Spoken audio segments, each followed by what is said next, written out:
Muy bien. 4 minutitos ya pasado de la hora en pos de aquellos que se han unido puntualmente. Vamos a dar comienzo a nuestro webinar de hoy. Hoy tenemos el tema de epilepsia que nos convoca. Eh, Vamos a presentar un par de casos clínicos de la práctica diaria para que puedan ser aplicables en el lugar que se encuentren ejerciendo. Hoy vamos a pasar a la próxima. Hoy nos está acompañando con este webinar Glaxo para sus productos, así que bueno, muchas gracias por, por acompañarnos con este webinar y vamos a pasar a la siguiente y les comento quiénes van a ser nuestros presentadores. El primer caso clínico va a estar a cargo de la doctora Florencia Sica, que es jefa de residentes del Servicio de Neurología del Hospital Privado de la Comunidad de Mar del Plata, y lo va a comentar y va a guiar el doctor Lucas Romano, que la gran mayoría conocemos, pero para quienes no, él es médico neurólogo también, integrante del equipo de neurología del Hospital Privado de la Comunidad de Mar del Plata, es miembro de nuestro grupo de trabajo en epilepsia y del grupo de trabajo de neurofarmacología de la Sociedad Neurológica, así que vamos a aprender mucho con ellos. Y el segundo caso lo va a tener a cargo la doctora Viviana Ibarra, que es la jefa de la flamante sección de epilepsia del Sanatorio Julio Méndez en Capital, y lo va a comentar la doctora Papayanis, que es médica neuróloga y doctora en medicina. Trabaja en el Centro de Epilepsia del Hospital Ramos Mejía y en el Centro de Salud Mental Ameguino en Capital, y además es evaluadora de ensayos clínicos en ANMAT. Así que tenemos un buen equipo para discutir diferentes cosas dentro del área de epilepsia.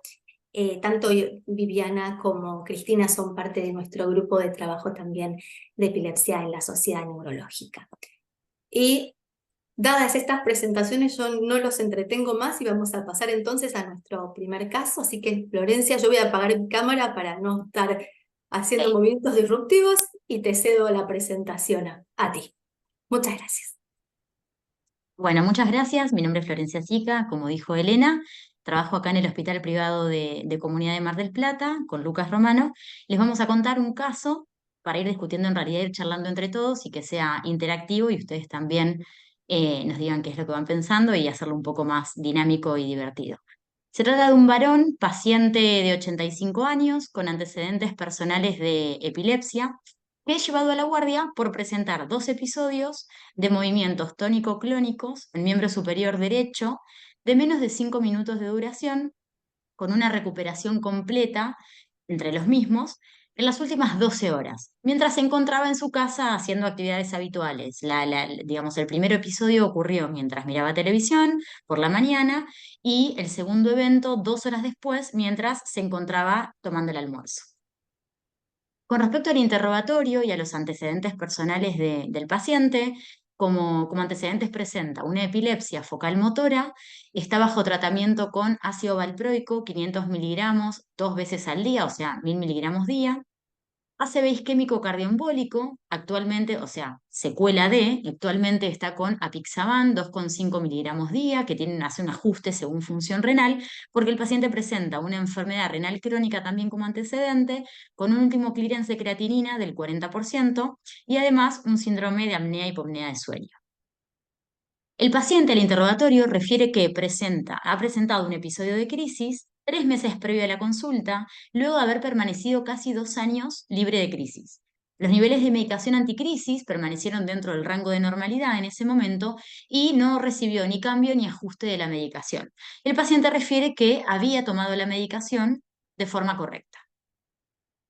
Cuando el paciente ingresa a guardia, se le hace un examen físico neurológico con un Glasgow 15 en 15 orientado en 3 esferas. El resto del examen físico neurológico estaba normal. Signos vitales estable. Aparato respiratorio y digestivo sin particularidades, pero el paciente se queja por disuria y polaquiuria. Se hace un laboratorio en donde lo que pudimos observar es que en el laboratorio de rutina tenía una creatinina de 3,2 para una previa de 2,3, o sea, un punto de aumento de creatinina, una urea de 60 y el resto sin particularidades. Hacemos un dosaje de ácido valproico en rango de normalidad Se hace una tomografía de cráneo en la que se observa la secuela de la lesión isquémica en la región frontal izquierda, sin presencia de lesión isquémica aguda, sangrado o lesión ocupante de espacio. Se hace una placa de tórax sin particularidades y el urocultivo, el sedimento urinario, viene inflamatorio. El paciente en la guardia intercurre con un nuevo episodio de crisis motora focal sin pérdida de conciencia de 2 minutos de duración con remisión espontánea ad interim. Entonces, se decide internar al paciente con dos, digamos, impresiones diagnósticas, una crisis epiléptica y, bueno, la segunda, una insuficiencia renal aguda. Bueno, ¿cuál creen ustedes que es la causa de las crisis que este paciente hizo horas previas a acudir a la guardia y en el momento de la guardia?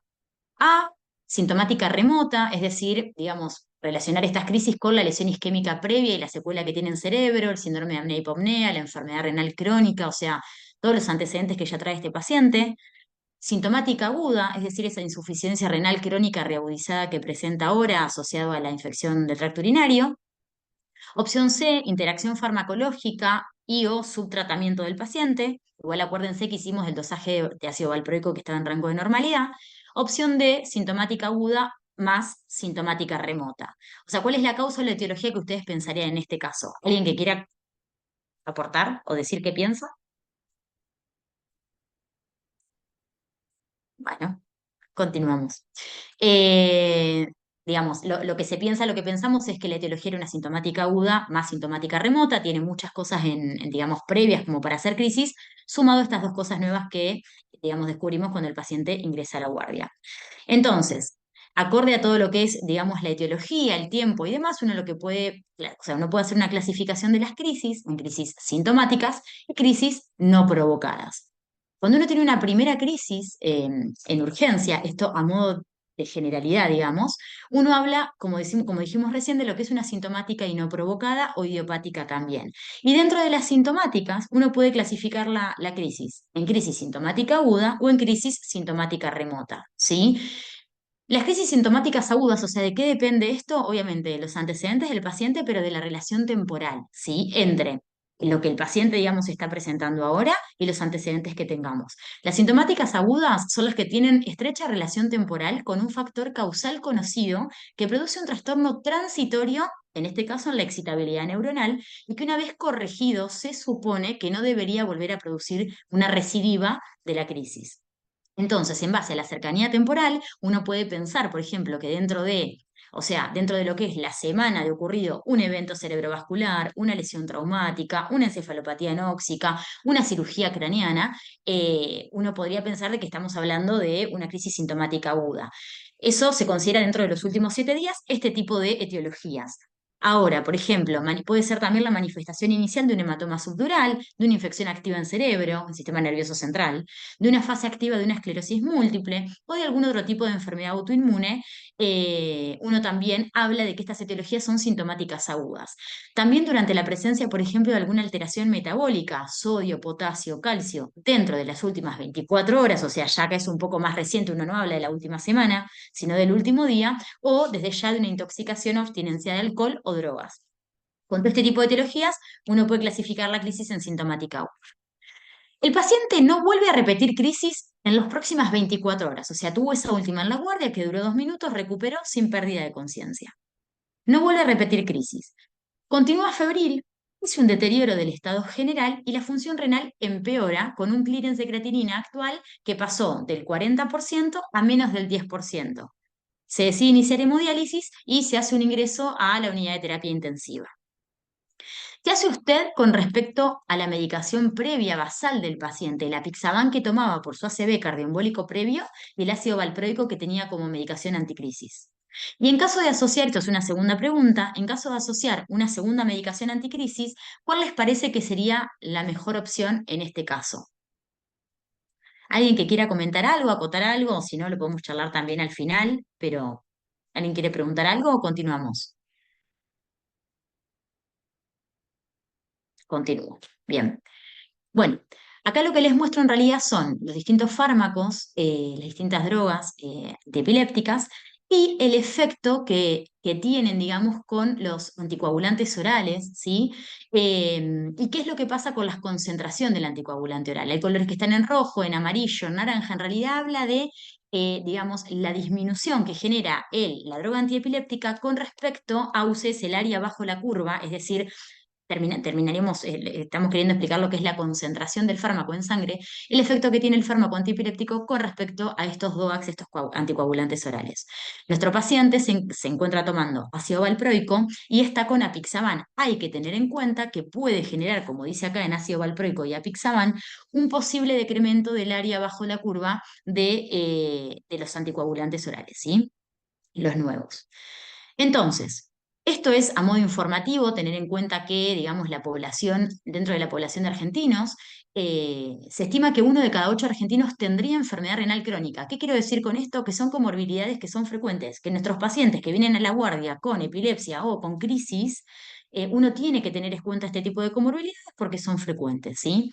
Entonces, si uno piensa en pacientes con insuficiencia renal y la relación con la medicación anticrisis, saber que fármacos como por ejemplo gabapentin, levetiracetam, lamotrigina, oxcarbamazepina, pregabalina, topiramato, son medicaciones anticrisis que se excretan por vía renal, ¿sí? Se eliminan por vía renal y el tratamiento crónico siempre lo debemos tener o hacer con precaución. El uso no está estrictamente contraindicado en los pacientes con enfermedad renal crónica, pero siempre vamos a estar, digamos, jugando con ajustes importantes de la dosis y con una vigilancia muy estrecha porque enseguida podemos pasar o de un subtratamiento a un riesgo de toxicidad en estos pacientes. O sea, entre el piso, entre el techo digamos, el límite que hay para lo que es la parte efectiva del fármaco y ya la toxicidad o la disminución de la acción, o sea, el subtratamiento, es muy chico, ¿sí? Los fármacos anticrisis más afectados por la hemodiálisis son los más hidrosolubles, los que tienen menos unión a proteínas plasmáticas y menos volumen de distribución. Esto es un poco para hablar de lo que es la farmacocinética de estas drogas. No es recomendable el uso del levetiracetam en situaciones agudas o, bueno, si es necesario o estricto hacerlo, uno lo tiene que hacer con mucha precaución. En pacientes con insuficiencia renal aguda, lo que dijimos, no es recomendable el uso de levetiracetam, esto es recomendación grado de recomendación C, y los más recomendables en insuficiencia renal y en hemodiálisis son las benzodiazepinas, carbamazepina y valproico, así que por eso son los fármacos más comunes que nosotros tenemos a nuestro alcance y que podemos usar para tener en cuenta. Este paciente tiene una enfermedad renal crónica y está tratado con ácido valproico. En caso de decidir seleccionar otro fármaco anticrisis, hay que tener en cuenta que el paciente se encuentra ahora en hemodiálisis y la gran mayoría entonces va a requerir tal vez un ajuste pre y postdiálisis. Los más recomendables, bueno, son los que dijimos recién, las benzodiazepinas, carbamazepina, Valcote, y se prefiere utilizar en estos casos fármacos que obviamente desde ya se liberen por vía hepática, ¿sí? Entonces, en este caso, hasta ahora nosotros en este paciente podríamos mantener el ácido valproico debido a que se elimina por vía hepática. Bueno, acá en este gráfico también, digamos, lo que se quiere mostrar es los distintos fármacos antiepilépticos, qué porcentaje de unión a proteínas tienen, cuál es el ajuste de dosis en la insuficiencia renal, importante también, cuál es el ajuste de dosis que uno puede hacer en hemodiálisis, porque hay muchos pacientes que no tienen terapia, que no tenemos mucha opción de, por ejemplo, medicación endovenosa para darle, le tenemos que dar uno de estos fármacos, como por ejemplo, acá abajo está el Valcote, a ver si puedo con el puntero que lo vean. Ahí está, creo que ahí se ve. Acá abajo está el Valcote, tiene una alta unión a proteínas, ¿sí? Fíjense cómo en pacientes con insuficiencia renal, SA significa que no requiere ajuste, y saber que, digamos, postdiálisis se elimina un 20% y que se puede necesitar una dosis suplementaria, ¿sí? Pero bueno, es un fármaco seguro que nosotros podemos usar con los pacientes de terapia. Igual el Valcote también endovenoso es difícil, nosotros no lo tenemos en el hospital, pero bueno, saber que hay fármacos que uno, digamos, cuando el paciente está en terapia o está así en un estado crítico, se reduce mucho la posibilidad de utilización de los fármacos antiepilépticos y son pacientes que pueden estar en diálisis y demás y hay que tener en cuenta estas interacciones. En cuanto a los coagulantes orales o de acción directa o los nuevos anticoagulantes, saber que tienen un importante grado de excreción renal, todos, rivaroxaban, apixaban, dabigatran. Entonces, antes de empezar un tratamiento con estos anticoagulantes orales de acción directa, hay que siempre evaluar la función renal en todos los pacientes.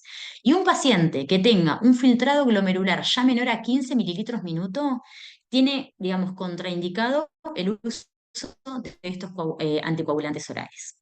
Este gráfico también lo que muestra es los distintos anticoagulantes orales y cómo a medida que el clearance de creatinina va empeorando, ¿sí? Pasando desde más de un 50 mililitros minuto hasta menos de 15, cómo la mayoría de abigatran, rivaroxaban, apixaban y el edoxaban ya están contraindicados, ¿sí? Son fármacos que tienen mucha eliminación renal, que en estos casos ya de hemodiálisis del paciente incluso hay que sacarlos y cambiarlos.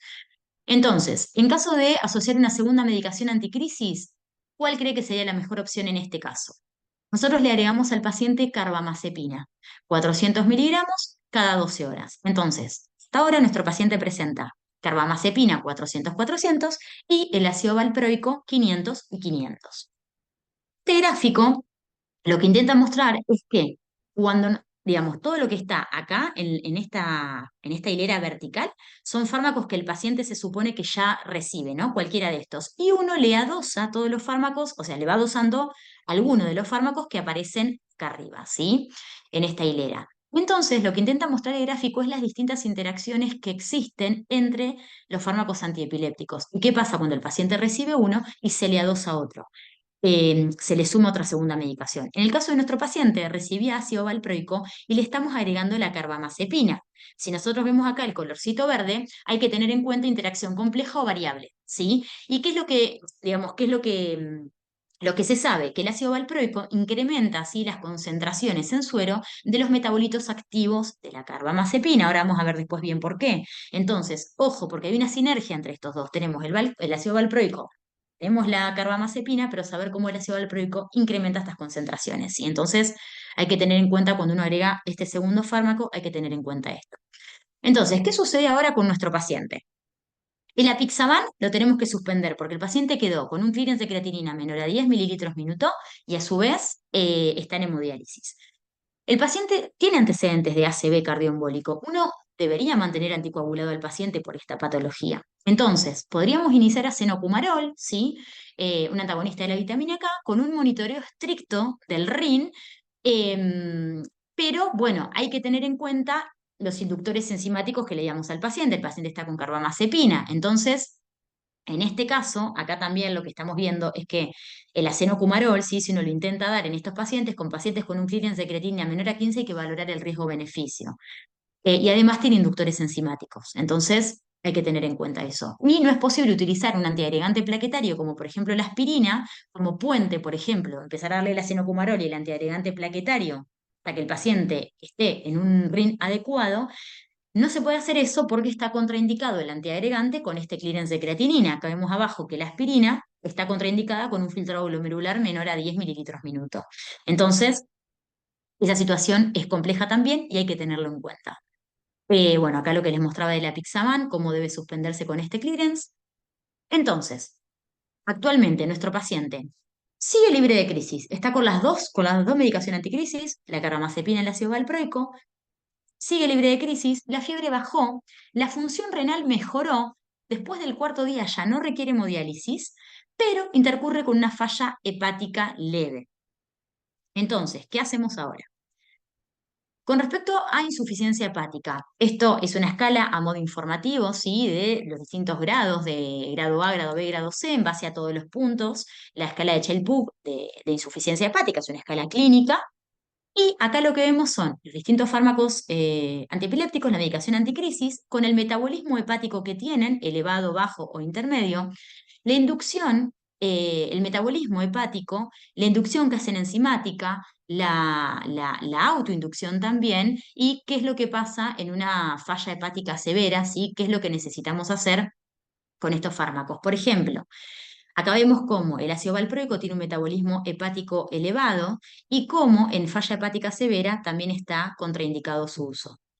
Y la carbamazepina, acá arriba pasa lo mismo, ¿sí? Tiene un metabolismo hepático elevado, la carbamazepina tiene, digamos, es un inductor enzimático hepático, es un autoinductor también, y en el caso de NR no es que está contraindicado, pero dice que una falla hepática severa, insuficiencia hepática severa, está no recomendado su uso. Entonces, cuando el grado de insuficiencia hepática es leve, generalmente no es necesario hacer un ajuste de la dosis de estos fármacos. Los más convenientes en este caso son aquellos que tienen baja unión a proteínas plasmáticas y que tienen un escaso metabolismo hepático, ¿sí? Por ejemplo, gabapentin, levetiracetam, oxcarba, topiramato.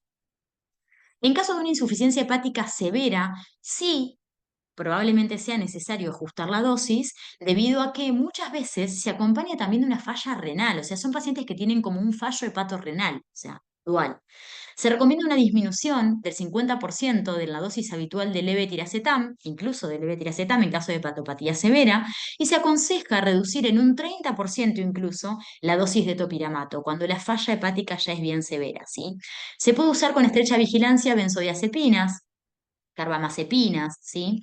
La dosis carbamazepina, perdón. La dosis máxima recomendada de la cosamida es de 300 miligramos día. Esto a modo informativo para que tengan en cuenta qué es lo que pasa con la farmacología en general, con estas drogas en general en pacientes con falla hepática. Bueno, la dosis máxima de la cosamida es de 300 miligramos día en pacientes con insuficiencia hepática leve a moderada y no está recomendado el uso en aquellos pacientes que ya tengan una insuficiencia hepática severa. El empleo de fenitoína debe hacerse con prudencia, ¿sí? Por su elevada unión a proteínas plasmáticas, por lo que en caso de una hipoalbuminemia, la fracción libre va a estar aumentada y en consecuencia puede haber una intoxicación. Entonces, tener en cuenta también eso. La lamotrigina y el ácido valproico, digamos, no se recomiendan en estos pacientes. En el manejo agudo de las crisis epilépticas debe evitarse el uso de las benzodiazepinas porque puede desencadenar o agravar una encefalopatía hepática. Está contraindicado el uso de ácido valproico porque tiene capacidad hepatotóxica en pacientes que ya tienen enfermedad hepática subyacente y en los que están incluso tratados con politerapia. Y bueno, la medicación, el fármaco anticrisis más recomendable en el tratamiento de las crisis epilépticas en fase aguda en pacientes con hepatopatía es el levetiracetam, ¿sí? El que menos interacción tiene con todo lo que es la parte hepática. Es grado de recomendación C, saber que el tratamiento crónico de estos pacientes o de la epilepsia en pacientes con insuficiencia hepática son gabapentin, levetiracetam, oxcarba, topiramato. Siempre tiene que ser necesario el ajuste de dosis, más que nada si se asocia a falla renal. Y bueno, y con el resto de los fármacos que dijimos, tiene que hacerse la precaución y no se recomienda el uso de la motrigina ni de ácido valproico. Entonces, respecto a nuestro paciente que mejoró lo renal, pero ahora tiene esta insuficiencia hepática. Recordar que la carbamazepina presenta elevado metabolismo hepático y a su vez es un gran inductor enzimático y autoinductor. Bueno, eso hay que tenerlo presente. Se decide suspender el ácido valproico por todo lo que dijimos recién y podríamos iniciar levetiracetam, ya que el paciente en este momento, para este entonces, ha mejorado su función renal.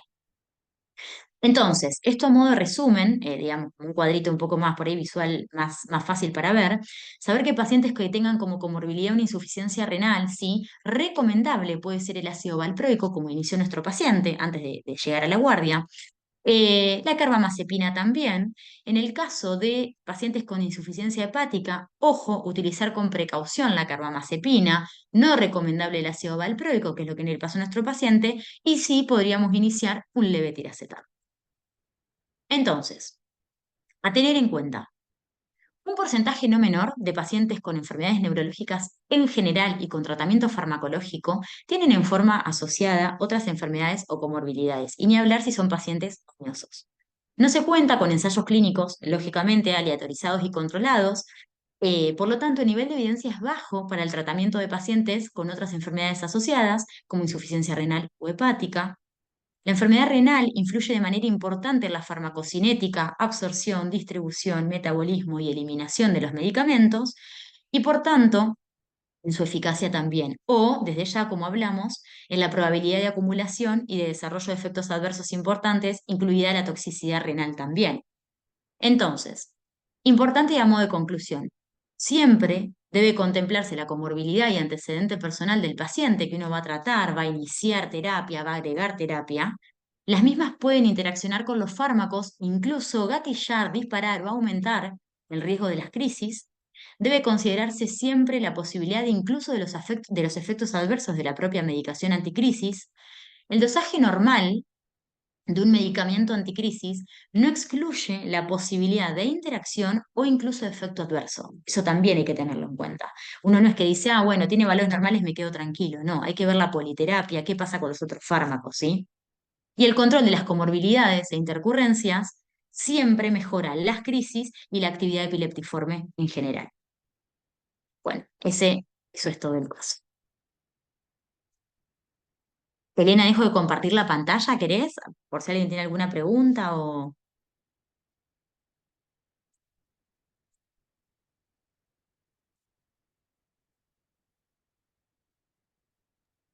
Ay, Elena, estás muteada. No sé si soy yo, pero estás muteada.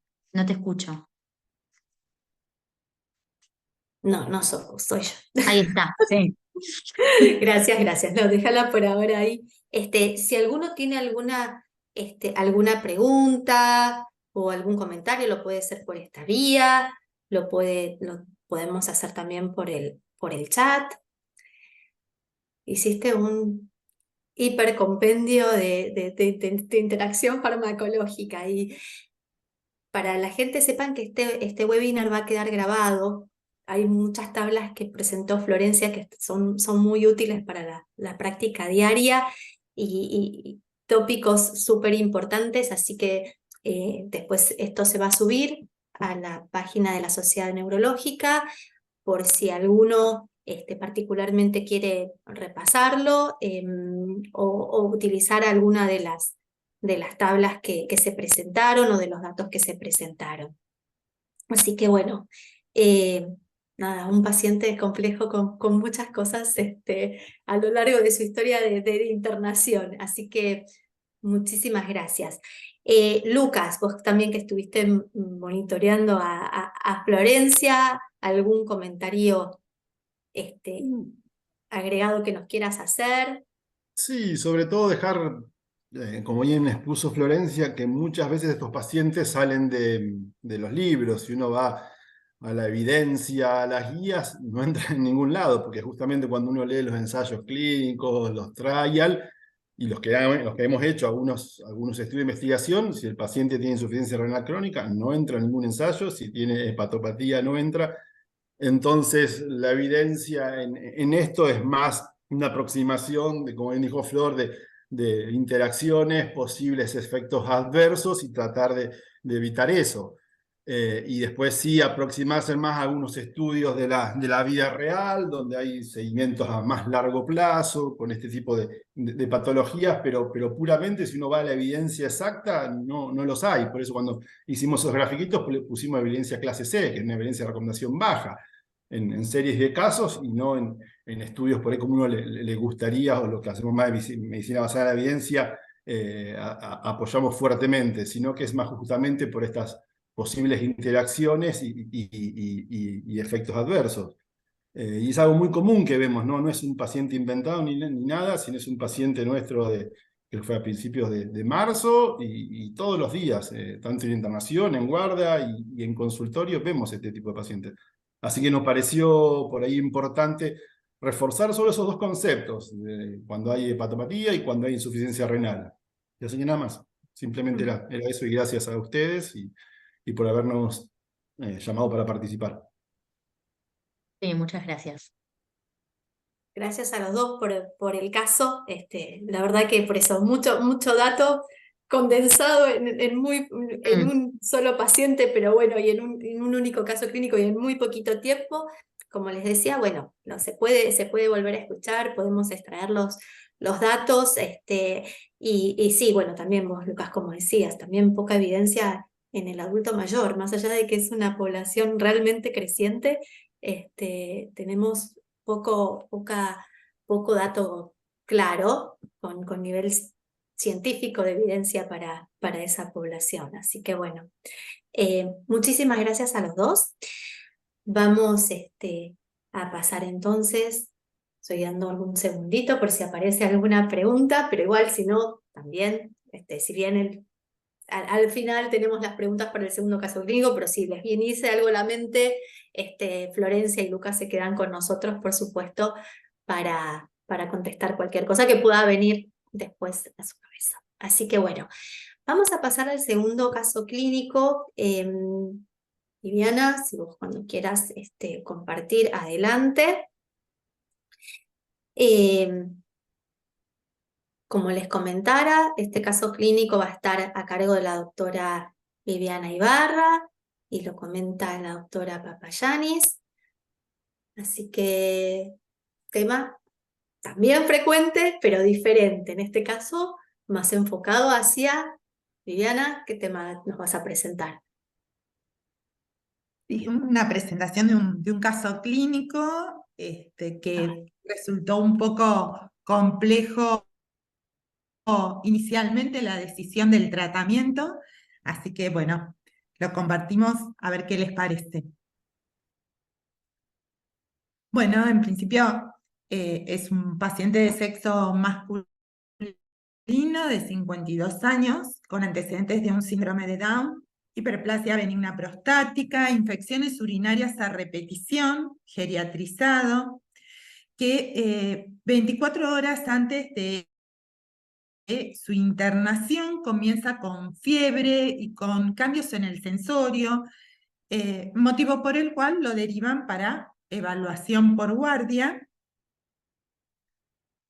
Al momento de ingreso se constata que estaba febril y que por momentos quedaba con la mirada fija, como desconectado del medio. Se interpreta todo inicialmente como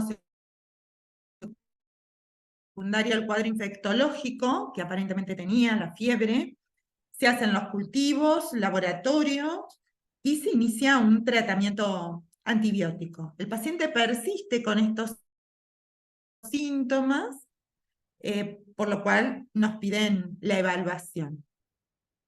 Se realizan los estudios, una tomografía que por su situación no toleraba una resonancia, así que se hizo una tomografía como para descartar patología aguda, y el laboratorio que mostraba un sedimento inflamatorio con un urocultivo que posteriormente confirmó el cuadro infectológico. El paciente empezó tratamiento antibiótico empírico, mejorando los parámetros de laboratorio, pero persistía con estos síntomas.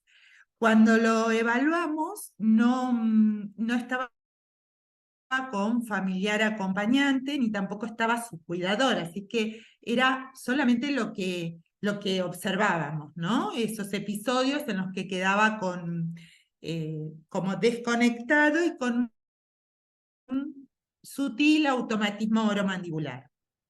Comenzamos a hacer el electro, que bueno, tiene un enlentecimiento de base, un ritmo de 4 Hz, 4, 5 Hz. En la medida en que avanzábamos con el registro, empezamos a ver las ondas agudas temporales izquierdas, que inicialmente no eran muy llamativas, pero en la medida en que íbamos viendo el trazado, persistían. Por momentos se observaba como cierta propagación a derecha, siempre con mayor amplitud a izquierda. No teníamos registro previo, no sabíamos cuál era su ritmo de base previo, pero sí persistía durante todo el registro con esa sintomatología que les describí. Un trazado desorganizado con actividad epileptiforme.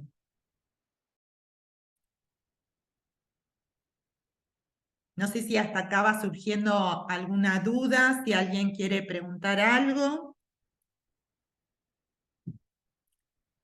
En realidad, bueno, a nosotros nos surgían dudas respecto a, bueno, situarnos en la última clasificación de estatus epiléptico y un poco repasar también dicha clasificación, los diferentes ejes, y plantearnos, ¿no?, cómo iniciar el tratamiento y hasta dónde avanzar.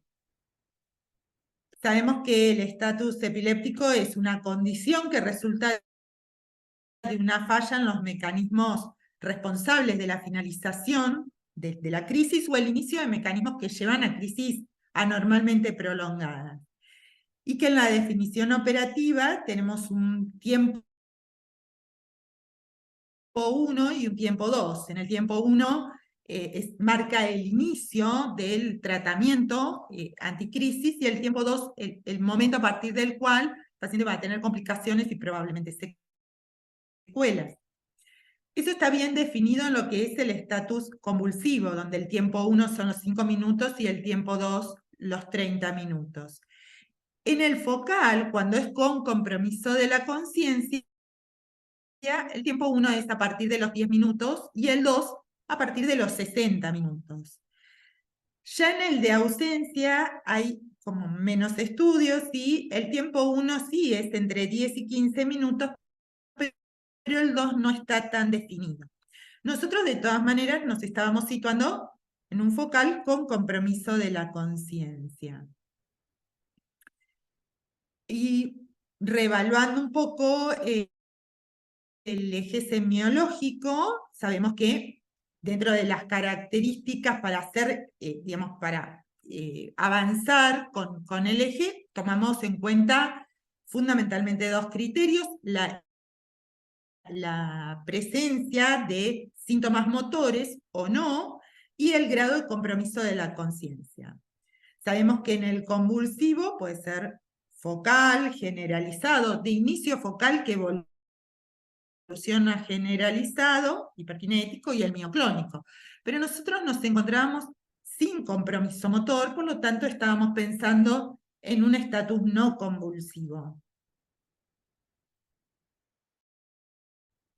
Dentro de los no convulsivos, tenemos que evaluar si estamos frente a un paciente con coma, donde el pronóstico es peor, o un paciente sin coma. Y aquí nuevamente tenemos que ver si es generalizado, si es focal o si es de inicio desconocido. En el generalizado, que es básicamente el de ausencias en sus diferentes variables, en general el trazado eléctrico es bastante claro, ¿no? De 3 Hz, de punta onda de 3 Hz. No era el caso de nuestro paciente, más allá de que clínicamente no lo parecía. En el focal tenemos que ver si el paciente tiene o no alteración del sensorio, también a veces estatus afásicos. En nuestro paciente había una alteración del sensorio. De hecho, previo a su ingreso, él, digamos, había actividades de la vida diaria, como por ejemplo el manejo de los cubiertos y demás, que lo podía hacer normalmente, y desde su internación había dejado de tener esas habilidades. Entonces, esta es la situación en la que nos encontrábamos. En cuanto al eje etiológico, sabemos que puede ser sintomático, que otras veces no se encuentra cuál es la causa, y en ese caso hablamos del criptogénico. A su vez, el sintomático podemos tener causas agudas, remotas, progresivas o síndromes electroclínicos ya definidos. Y dentro de las agudas, la vascular, la infectológica, luego la autoinmune, en las remotas, post-TEC, post-stroke, como vimos recién en el caso anterior, ¿no? El progresivo, que puede ser de origen tumoral. En nuestro caso estábamos frente a un cuadro infectológico agudo. El eje de edad, paciente de 52 años, así es que estamos frente a un adulto joven.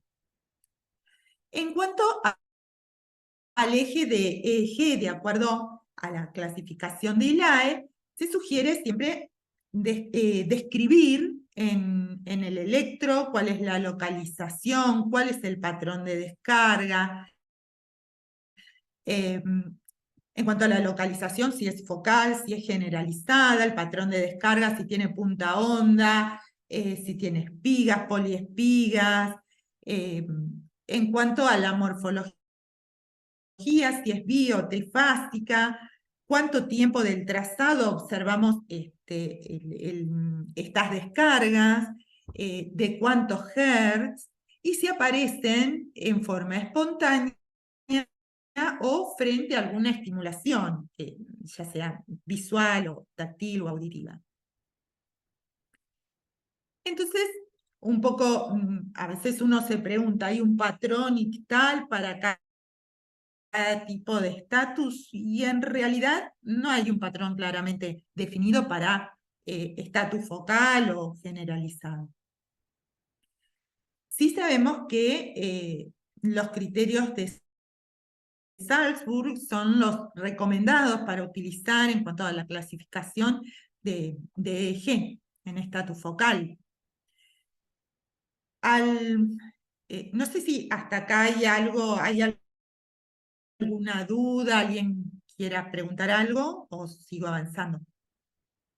Viviana, solo había aparecido una pregunta y no quise interrumpir el flujo si las imágenes de este paciente habían resultado normales, más allá del cuadro infeccioso que tenían. En la tomografía.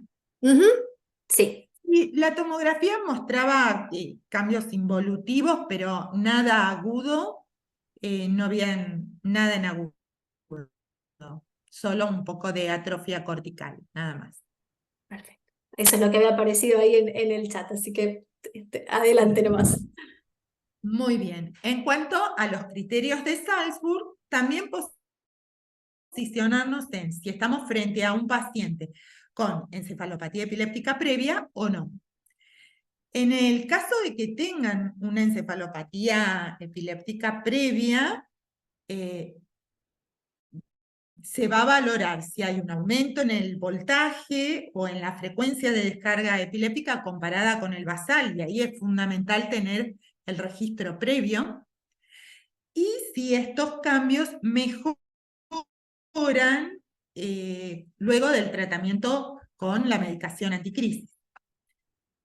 En nuestro caso, estamos frente a un paciente sin encefalopatía epiléptica previa, donde las descargas epilépticas serán menores a 2,5. Y acá hay un gráfico que por ahí nos sitúa mejor. En cuanto a la aplicación de los criterios, ¿no? Fundamental tener la sospecha de SENC.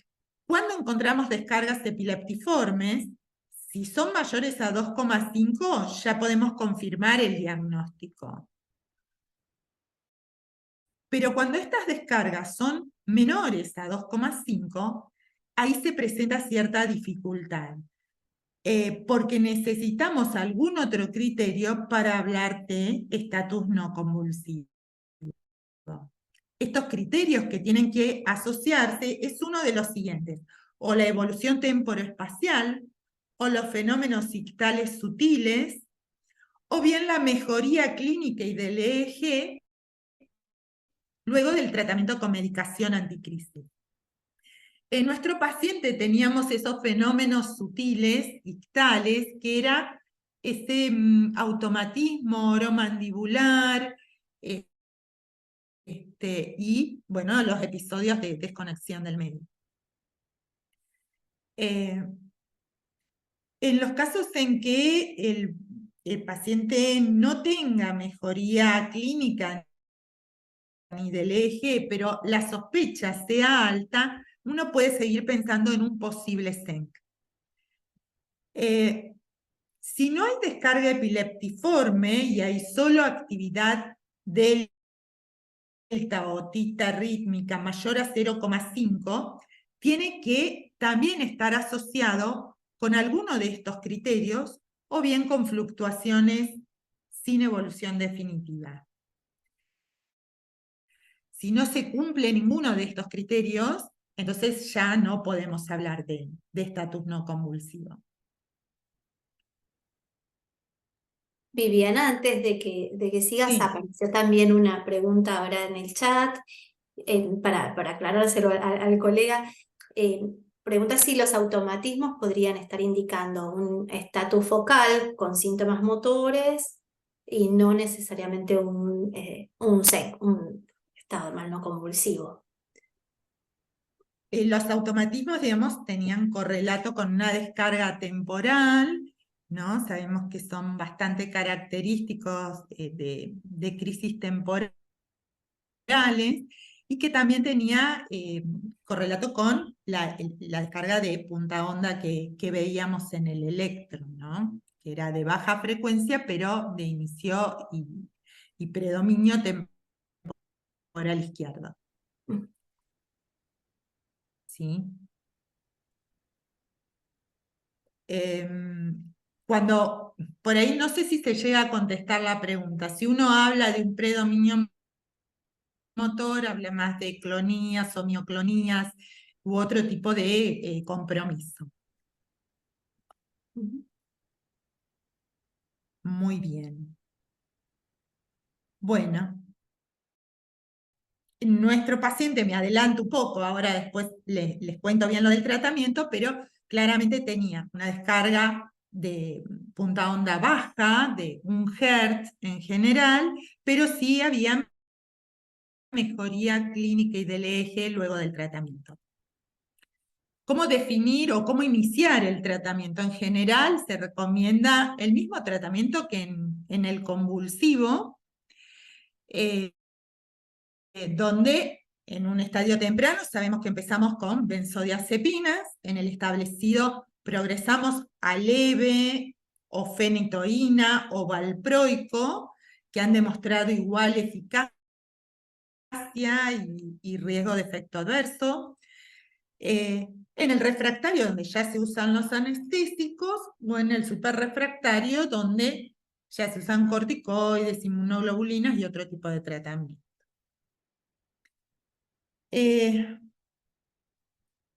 Entonces, un poco la pregunta ¿es recomendable usar exactamente el mismo esquema? Y en esto no hay tantos estudios, pero sí tenemos recomendaciones de expertos. Uno de ellas es este artículo, donde justamente lo que proponen es iniciar con drogas no benzodiazepínicas, sobre todo en aquellos pacientes en los que hay compromiso de la conciencia, para evitar la sedación y poder valorar mejor la respuesta clínica. Y en cuanto a las dosis de carga que ellos proponen, es utilizar inicialmente 2/3 de la dosis habitual. Y en esto, por ejemplo, en levetiracetam sabemos que la dosis plena es de 60 miligramos kilo. Lo que proponen es que frente a un estatus no convulsivo, utilicemos 40 miligramos kilo. Vivi, voy a hacer una intervención acá, ¿puede ser? ¿Me permitís? Sí, claro. Que estuvimos justamente revisando este artículo, que es opinión de expertos, pero expertos no muy reconocidos. Vemos que en el estado de no convulsivo es aún opinión de debate y que se hacen un montón en el mundo, ¿no? Como ateneos y reuniones como para seguir hablando del tema, o sea que no es un tema totalmente cubierto. Y esto que ellos proponen es para hacer esta prueba diagnóstica, digamos, no hablando de tratamiento, sino volviendo al esquema anterior, ¿no es cierto? Es que hablamos de que cómo probar, demostramos cuando uno tiene dudas de si eso no es cierto? Con ese electro que veíamos de descargas de baja frecuencia, entonces requerimos una prueba diagnóstica que sería darle el tratamiento y ver si ese electro mejora. O sea, como que vamos a definir si es un estado de mal, pero en retrospectiva. Entonces ahí ellos dicen, bueno, como todavía no estoy seguro si es estado de mal o no, quizás no darle la dosis plena o evitar benzodiazepinas para que esa maniobra, si no es estatus, si es algo, digamos, metabólico, encefalopático, no empeorarlo más o no deprimirlo más. Bueno, eso lo vamos a seguir debatiendo después. Pero bueno, por eso proponen menos dosis y no, o sea, como se sale del esquema de estatus, porque todavía estoy viendo, eso no es, ¿no? Eso es lo rico y lo difícil de estos casos. Como que yo los diagnostico porque mejora que ahora vamos a ver, ¿no? El electro después de lo que ustedes hicieron de tratamiento, ¿no? Sí. Bueno, y sí lo que ellos proponen son estas 4 drogas iniciales: levetiracetam, valproico, valproico, lacosamida y brivaracetam, porque también tienen un comienzo de acción más rápido. Nosotros inicialmente, bueno, tratamos con lorazepam 4 miligramos y se progresó a levetiracetam 3 gramos por día. Y el registro final, luego del tratamiento, fue este, con una clara mejoría del ritmo de base, que ya no se ve, digamos, ese enlentecimiento que tenía previamente. El paciente recuperó su estatus neurológico basal, y bueno, tuvo un tratamiento bien, digamos, buena respuesta al tratamiento. La buena respuesta al tratamiento también fue, pregunta retórica, pero bueno, clínicamente, ¿cómo evolucionó el paciente? Es algo que nos... Evolucionó con mejoría todas estas habilidades que había estado perdiendo, las recuperó, volvió a su estado basal, con mejoría, bueno, clínica desde ese punto y eléctrica por electro. Gracias. Un paciente que obviamente por su patología de base tiene cierta dependencia. Por eso digo, volvió a su estatus basal. Otra de las recomendaciones que hacen, aprovecho este momento para comentarlo, es si el paciente no responde bien con esos 2/3 de dosis, dentro de los 15 minutos, ellos sugieren dar ahí la dosis plena, digamos, completar con el otro tercio.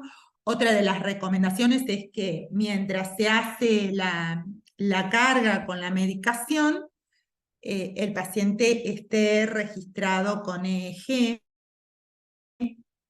y para valorar la mejoría eléctrica se mantenga ese registro por lo menos 15 minutos posteriores, como mínimo, ¿no?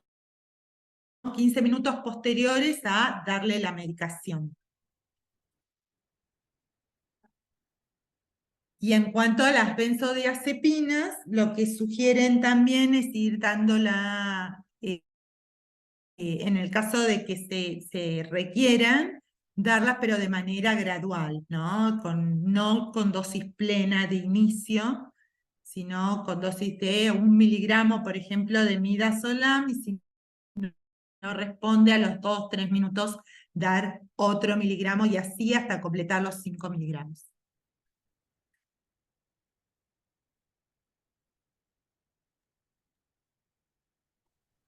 Quizás podemos dejar de compartir como para hacer el comentario del caso, ¿quieren?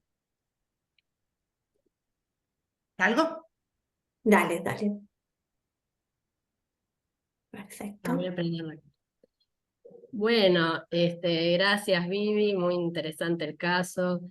Y bueno, justamente estamos hablando por qué elegir este caso, ¿no? De que no es el estado de mal epiléptico convulsivo, que es el que todas las guías de tratamiento, no sé, que revisamos y lo que tenemos alto nivel de evidencia, es para el tónico clónico, el generalizado, digamos, el bien, que no necesitamos en ese caso el electroencefalograma para diagnosticarlo. Mientras que en el no convulsivo, que debemos tener, ¿no?, la sospecha clínica, como en este caso, cuando hay un sensorio que no mejora, ¿no?, luego de hacer, como en este caso la tomografía, el laboratorio, ahí es inminente, y ante la sospecha también, porque en este caso había algún síntoma sutil, con estos automatismos, pero que no era algo tan evidente, requerimos el electroencefalograma. Y bueno, también ahí ver la disponibilidad, el acceso, que no es tan homogéneo en todo el país. Desde el grupo de epilepsia también estuvimos analizando eso, hicimos un trabajo de un relevamiento de datos, que participaron 50 centros, bueno, con el apoyo de todo el grupo. Y bueno, y se vio que si bien tenemos disponibilidad, por ejemplo, alta a las benzodiazepinas y a los tratamientos de segunda línea, hay un punto ahí del electroencefalograma, y estos casos, como mencionaba Vivi, se necesita un monitoreo más largo también para evaluar esto de la respuesta, como decía ahí, qué pasa y qué pasa con el electro, y en algunos casos ya de terapia necesitamos repetirlo o tener monitoreo continuo. Y bueno, y eso es algo que no tenemos tanta disponibilidad y es fluctuante según la zona, según si es un lugar público, privado, los medios. Bueno, es algo por lo que desde la Sociedad Neurológica tenemos que seguir, ¿no?, insistiendo de poder tener estos recursos. Y otra cosa importante, bueno, tener en cada institución, ¿no?, protocolizado esto de qué se va a hacer en cada caso, ver qué disponibilidad de drogas contamos, ¿no? Uno de los motivos para este estudio que contábamos es que justamente en estatus no convulsivo no está tan estandarizado cómo proceder. Entonces muchas veces, sobre todo quizás en la terapia y demás, cuesta, frente a un electro que no es tan claro, cuesta avanzar con la posibilidad de tratamiento, ¿no? Y también, ¿no?, destacábamos la importancia de ver la etiología del estatus, ¿no? No solo el estatus, sino cuál es la base, por qué el paciente entró en estatus, y ahí también cambia el pronóstico, pero no es lo mismo un caso, esto era algo, bueno, metabólico, algo sintomático agudo, ¿no?, parecido al caso anterior, o sea, estaba viendo una intercurrencia clínica. También saber si el paciente era epiléptico o no. Bueno, acá parece que no había epilepsia previa, si bien no estaban en ese momento los familiares, pero al menos desde la institución de la que venía decía que no había epilepsia previa. Y bueno, entonces, ¿cuál es lo que lo está descompensando? No es lo mismo si el paciente tiene una encefalitis, por decir, está cursando, o lo posanóxico, ¿no? Que los posanóxicos son los más graves, y ahí es donde quizás es más difícil de ver hasta dónde llegar, porque ahí no podemos diferenciar si el electroencefalograma es realmente un estatus o es el daño en sí mismo. Y bueno, todavía eso sigue siendo controvertido hasta dónde llegar. Más que nada si no mejora, no como este caso que, bueno, estamos mostrando un caso que sí, que mejoró, y mejoró claramente desde lo eléctrico y desde lo clínico, ¿no? Pero en algunos casos son más difíciles. Bueno, en eso tenemos que los colegas, ¿no?, estar en red. Hoy tenemos la telemedicina como para asistir si hay gente del interior acá, ¿no? Mandar, bueno, del grupo de epilepsia o enlace. Tenemos como los profesionales que, bueno, ¿cuántas veces nos ha llamado un colega? ¿Te puedo mostrar un estudio? ¿Vos qué opinás? Y discutirlo y verlo. Y bueno, no quedarse solos con la duda y charlarlo en equipo, ¿no? Y interdisciplinariamente con los médicos de la terapia, ¿no? Sí. Como no quedarse solo y aislado. Me imagino, me vas a acordar nuestra época de residentes, solo yendo a ver a un paciente y el electro, y quizás uno no tenía la experiencia, pero bueno, hoy es más fácil, ¿no? Digamos, uno puede compartir a través de un celular o de la computadora, podemos compartir los registros y bueno, y discutirlo, porque son casos difíciles a veces, ¿no? Sí. No sé, bueno, Lucas y Florencia tienen también ahí desde la comunidad, muchas veces han presentado muchos casos de estatus, de trabajos de series de pacientes, y de no convulsivo también, tienen una vasta experiencia. Pero bueno, es siempre algo que tenemos que seguir revisando, protocolizando, bueno, a ver qué drogas tenemos disponibles, pero también lo bueno es eso, ¿no?, que dentro de las alternativas terapéuticas, tanto en estatus como en el otro paciente que eran crisis, digamos, agudas, ver cuál es la mejor opción para ese paciente por sus comorbilidades, los fármacos que viene tomando, o sea, no olvidar eso también en estatus, ¿no? Si bien tenemos estas tres opciones terapéuticas de levetiracetam, valproico y en esta fenitoína, por un lado tenemos la accesibilidad, cuál droga disponemos, porque bueno, si la droga no la tenemos, esto es una emergencia, o sea, la tenemos que tener, es cuál usar depende del paciente y de las comorbilidades que tenga, ¿no? Entonces ahí elegimos una de esas opciones. Bueno, no sé si llegó alguna pregunta más, Ellen. No sé cómo estamos de tiempo. No, con el tiempo estamos bien, me hicieron así redondito los cuatro, así que perfecto. Ustedes también están trabajando, Cristina, Viviana, Lucas, y otros integrantes del grupo en una guía, una revisión de estado de mal epiléptico. Le están poniendo mucho empeño para que pueda ser transmitida a través de la revista neurológica para el Tenemos resto la de los anterior, que colegas. es del 2013, ¿no? Que está publicada en la neurológica, pero que van a hacer una actualización por todos los nuevos fármacos y las nuevas evidencias que hay. Si bien también está basada en convulsivos, ¿sí? En adultos, pero hace algunas menciones de este tema, porque bueno, muchos que empiezan como convulsivos después evolucionan a no convulsivos, entonces, sí, sí. Y ya Así que tenemos bueno. esto que citaba Cristina, que fue el trabajo que hicimos durante pandemia, el de relevamiento de datos para Status, que tiene datos bastante interesantes sobre cuál es nuestra situación actual, ¿no? Porque muchas veces vemos recomendaciones y demás y no tenemos tanto acceso a esos fármacos. Entonces, un poco para ver cuál es nuestra situación, y eso ya, por suerte, ha sido aprobado. Estamos a la espera de que se publique. Bien. Doy un segundito más para ver si aparece algún comentario que alguien quiera hacer o compartir antes de ir cerrando. Bueno, bien. La verdad, les agradecemos un montón a los que prepararon y presentaron y comentaron estos dos casos. Son casos bien de clínica diaria, como les comentara al principio, para que los conocimientos y las recomendaciones dadas puedan ser aplicadas, ya en el lugar que se encuentren ejerciendo su profesión. Así que para los cuatro, muchísimas gracias. Y para todos ustedes que estuvieron ahí acompañándonos también, muchas gracias por su atención, por participar de este webinar. Y como les dije antes, esto va a quedar grabado y después se va a subir a la página de la sociedad para que el que quiera pueda repasarlo, o para el que ingresó después y quiere escuchar el primer caso o se perdió algún trocito de esta presentación, también pueda volver y repasar la misma. Y después, para aquellos que se inscribieron, también van a tener un certificado de asistencia para sus registros.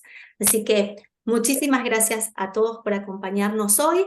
El mes que viene nos toca otro webinar para seguir aprendiendo, pero ya en otra área, en cognitivo. Y bueno, entonces los dejo ya libres, y nuevamente agradeciéndoles por esta participación en nuestro webinar.